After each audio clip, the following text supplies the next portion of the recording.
Well, we're here right in the center of all of this beautification. I can't believe it's the same Memorial Drive that it was. We're joined by Alderman 7, Drew Farrell. Drew, tell us a little bit about what it means to have this beautiful area almost completed.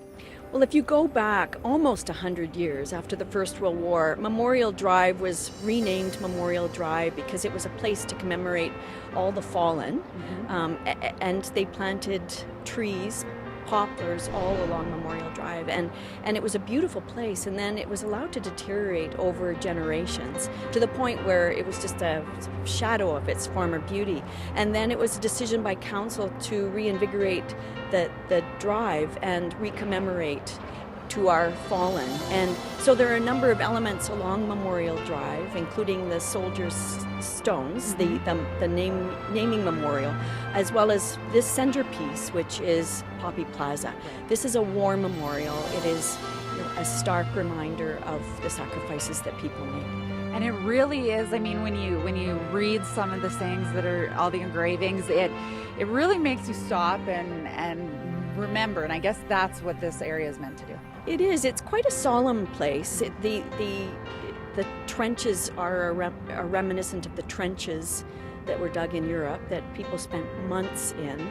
There are sentinels on the south side of the river that represent longing, the crossing of the ocean, and also a beacon, because there is a light on the top, so a beacon of going home and of people who love them back at home.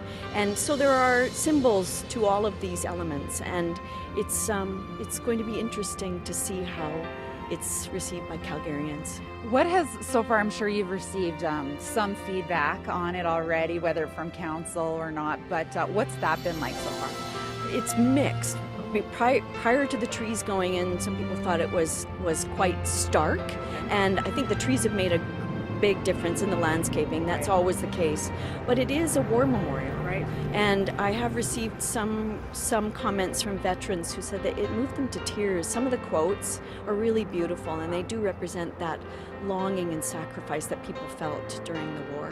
Awesome. And there will be a few more things added down the road. There's going to be a restaurant with a patio and stuff like that still to look forward to, Drew. Yes, we're just doing the request for proposals, so we're putting a call out to bidders who are interested in taking over this beautiful little fire hall building. Right. And then there will be an outdoor patio that'll spill out onto the east side. So a nice sunny spot for people. Wonderful. Thanks for this, Drew, and thanks for working so hard with council to make sure this happens. My pleasure. Okay, we're going to be back from our Shot TV. Go Calgary right after the break.